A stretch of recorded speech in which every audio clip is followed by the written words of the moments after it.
Good evening, everyone. Your first forecast is brought to you by Store It at Home, rent-to-own portable buildings in Gina. Today, we did have a few showers and thunderstorms that started in the late morning hours and lasted through much of the afternoon. Most of that will be ending tonight, and as we head into tomorrow, our rain chances will continue. In fact, we do have the possibility of an isolated thunderstorm or two in the afternoon, but the bulk of the rain will be a little bit to our north with a system that is sagging southward. So for tomorrow, we'll start off around 72 degrees.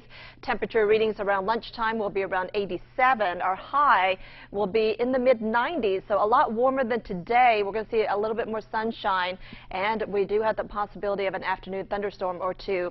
As we head toward the latter part of the week, we could have some more widespread thunderstorms and cooler air. We'll have more details on that on ABC 31 News.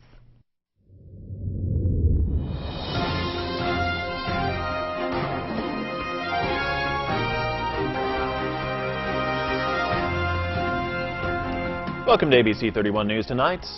I'm Scott Beadle. Today, Central Louisiana Technical Community College and the City of Alexandria called a news conference to announce the next steps for the new downtown campus. ABC 31's Shar Thomas has more details in tonight's big story.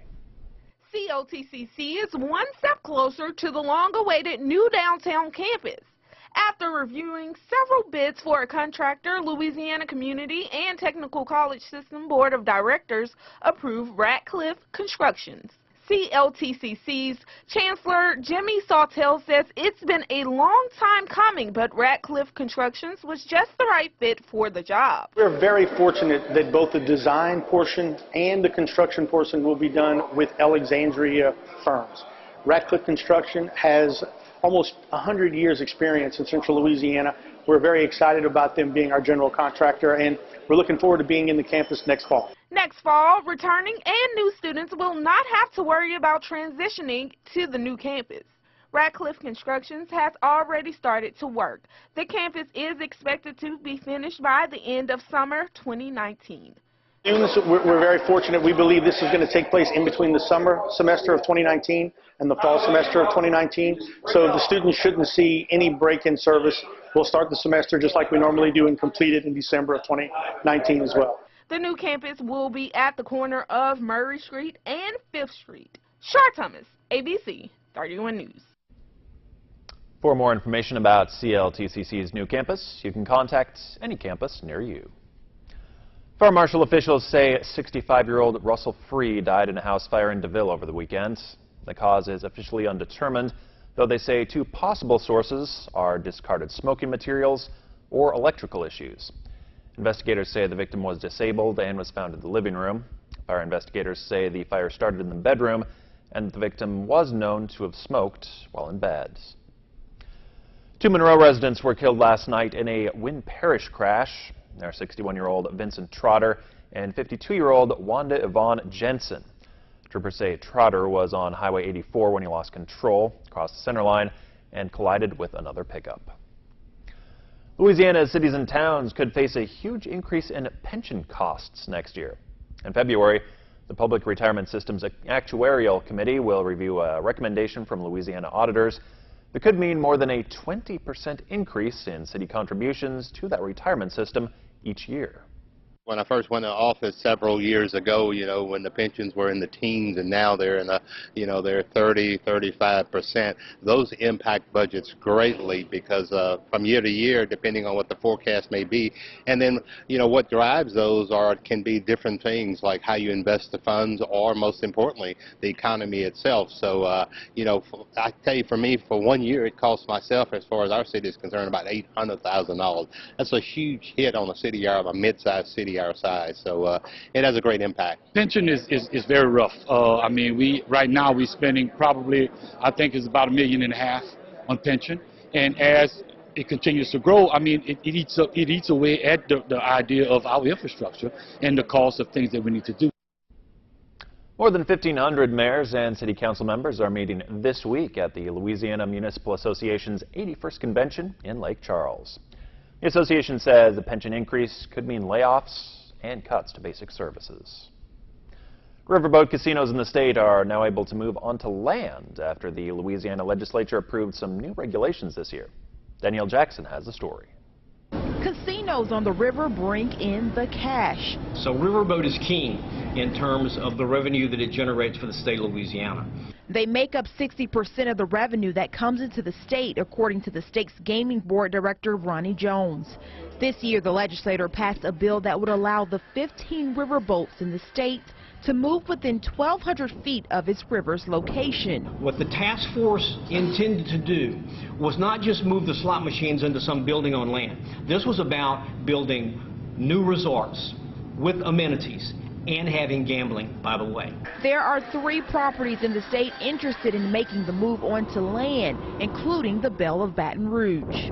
It was my intent as chairman of that task force not to focus on what's going to happen in 3 years and 5 years. Let's set up something that's going to benefit this state and its citizens for the next 10 years and 20 years. In order to move to land, the casinos have to provide an economic development initiative to the State Gaming Control Board. We're not going to set a bright line in terms of economic investment saying you have to, have a $125 million threshold or $300 million. We're not going to do that.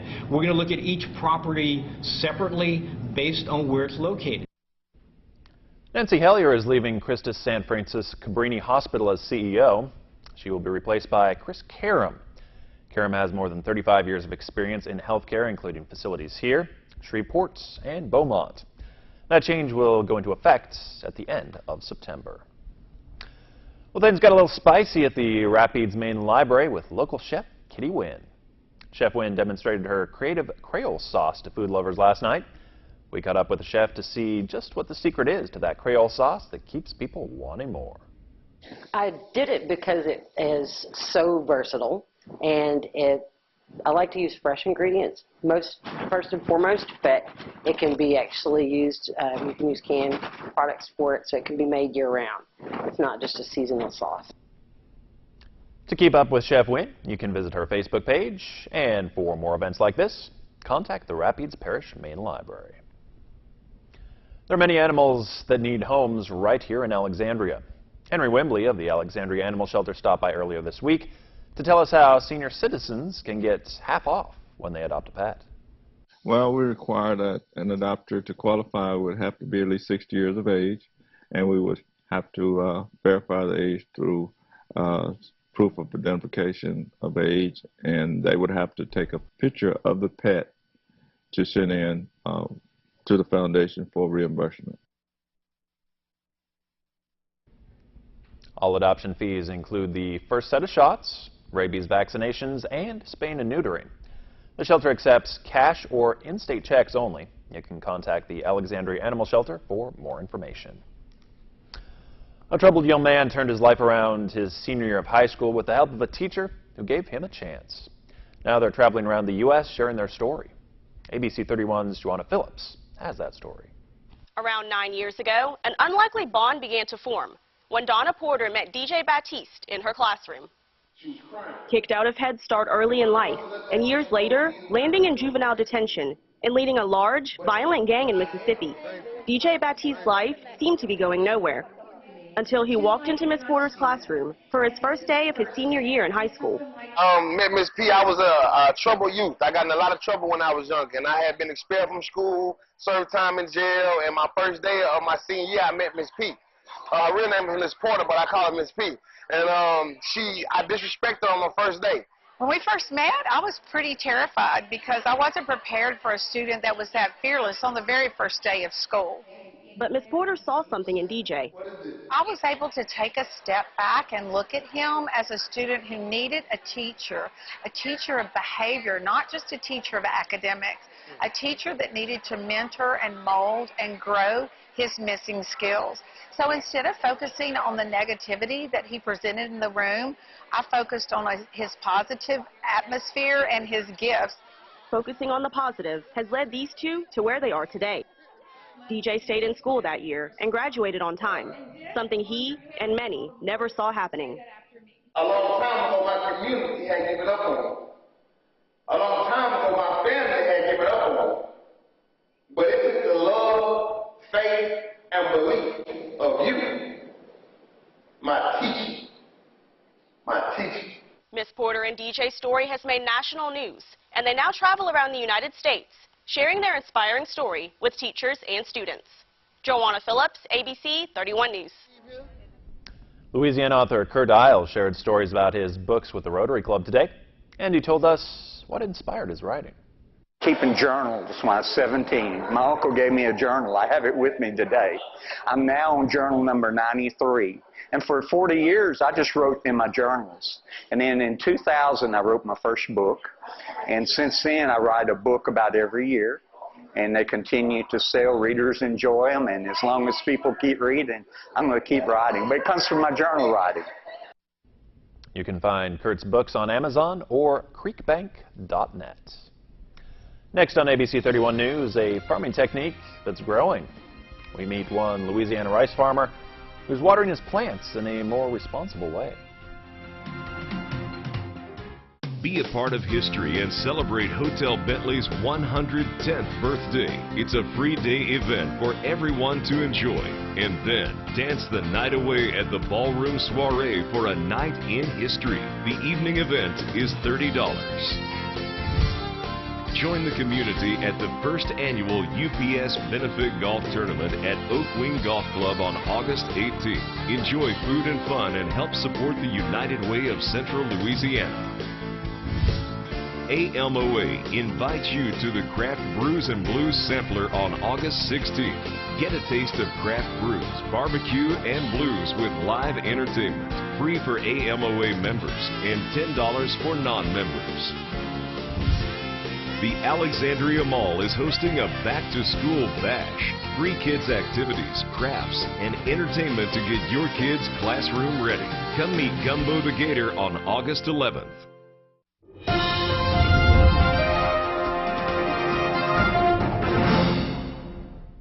Conserving natural resources is often a component of a farmer's master plan. A rice producer in St. Landry Parish is experimenting with a technique called furrow-irrigated rice in an effort to reduce his carbon footprint and to help his bottom line. LSU Ag Center correspondent Craig Gautreaux has a story. This rice field near Palmetto, Louisiana looks similar to most rice fields found in the state. But with a closer look, subtle differences are noticed. The rice is growing in rows and there are no levees to hold water. It's called furrow-irrigated rice or row rice. This method involves putting water on the field only when the soil is dry as opposed to maintaining a flood throughout the growing season. But it cannot be done just anywhere. It takes a unique setting as far as a farming operation and also soil type that's going to support this kind of cultivation of rice. This is the third year Charlie Fontenot has grown row rice. Fontenot believes this method allows him to be more flexible with his operation and plant the crop that will give him the best return. When you prepare the ground for rice, you pretty much set in stone when you got to plant your rice. This way, I mean, we've planted cotton in the rice field. You know, we've done that before. Corn, it doesn't matter. We can go with anything we want. A major advantage with row rice is the conservation it provides. The big thing is the carbon footprint that we're minimizing. You know, it's a stewardship of the land. We're using 50% less water. Therefore, we're using less energy. You know, with these diesel-powered engines that they have on the farm here. One of the biggest hurdles with this technique involves managing nitrogen fertilizer, which is essential in growing rice. Fontenot is experimenting with application methods to help determine the best rates and timing for fertilization. It's common sense, you know, you have volatility. You're losing nitrogen all the time. So we elected this year to do 4 spoon-feeding increments, I think of 50 units at a time. And we'll see how that pans out. Last year, yields from Fontenot's row rice fields were equal to his conventionally flooded fields. With the LSU Ag Center, this is Craig Gautreaux reporting. Fontenot plants exclusively hybrid rice because it offers the most disease resistance to sheath blights, common disease found in Louisiana rice fields. To our weather now. Saw a little bit of rain here and there. Yeah, we did see some rain. We didn't officially pick up anything over in Alexandria, but we did see all the rain around us, and that kept us cool with a high only around 89 degrees. Yesterday it was 96, so a lot cooler today, but it's going to jump right back up into the 90s tomorrow with plenty of sunshine. We'll have details coming up. Stay connected with KLAX ABC31. Visit us online anytime. Get today's top stories and trending topics. Like us on Facebook. Follow us on Twitter. See our pics on Instagram. Watch us on YouTube. And make KLAXTV.com your home for local news and information. Plus, download the KLAX weather app for your smartphone or tablet. Get live current conditions, radar maps, alerts, and more. More ways to stay connected with KLAX TV.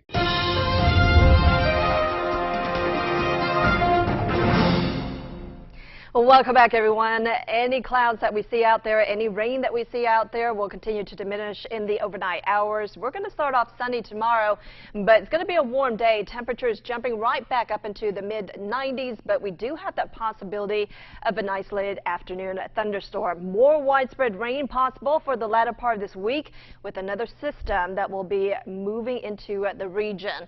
Then temperatures will be cooling down as well, so it's going to be a little bit below normal as we end the week, but it's definitely pretty humid out there. Our dew points right now 76 degrees, so that puts us in that steamy category. It's feeling very sticky out there, and we are going to see that sticky air stick around as we head into tomorrow. This is a water vapor image, just showing us where the moisture is. Of course, where those thunderstorms are, that's where we're seeing the moisture, but we do have a low pressure system. This is why I'm showing you this. That's spinning just to our south right now, just off the coast of Texas. That's what's sparking off these showers and thunderstorms across our region and added a little bit of humidity into it, and that makes the air want to rise. And so that's what we're seeing right now is those thunderstorm chances, or at least what we saw today. We do have another cold front draped across our north, and that will continue to sag to the south. As it does so, it is going to increase our rain chances. So for tomorrow, we do have the possibility of an isolated thunderstorm or two, especially because it's going to be hot, it's going to be humid, and that will give rise to a few thunderstorms in the afternoon.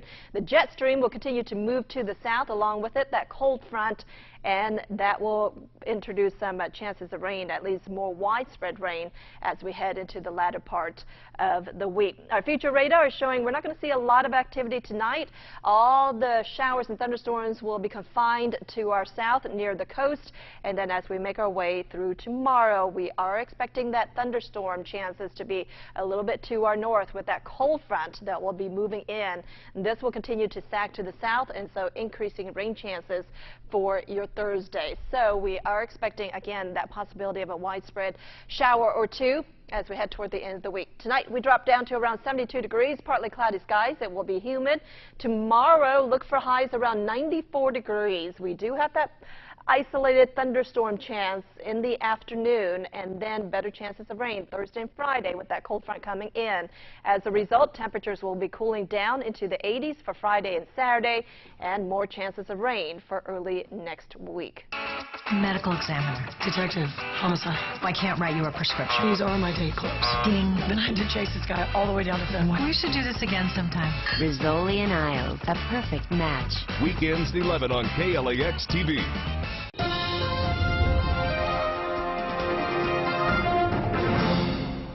Good evening, and thanks for tuning to KLAX ABC31 Sports. I'm Zach Seminar. It's been said for a long time that it's easy to shine when you run around in shorts and jersey tops, but it's only once you put on the pads that you start to separate yourself from the rest of the competition. The NSU Demons did just that today, strapping on all the gear for the first time during fall camp. It was a good first day in full pads, and even though it was similar to shoulder pads and helmets, it gave the team the opportunity to put together full drives and cut naturally as they would during an actual game.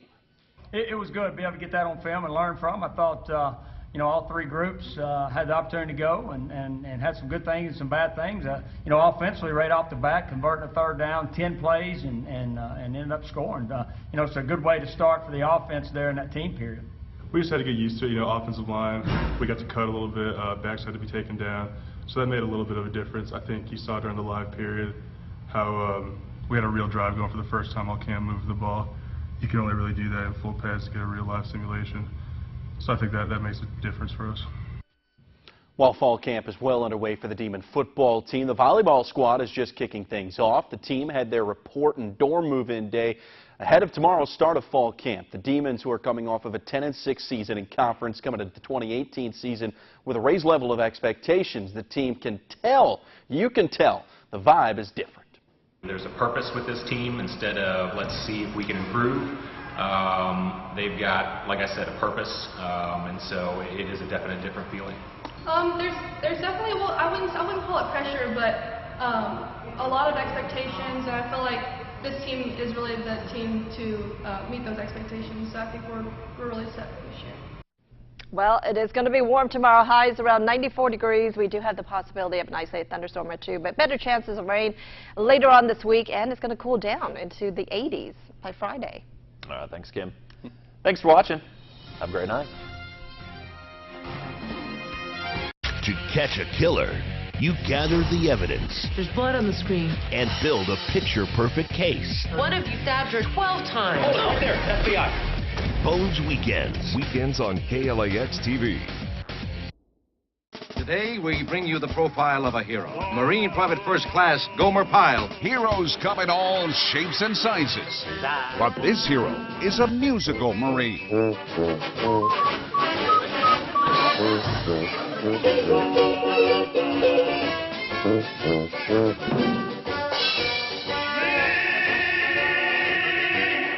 Gomer Pyle. Airs weekdays at 8 on MeTV Alexandria.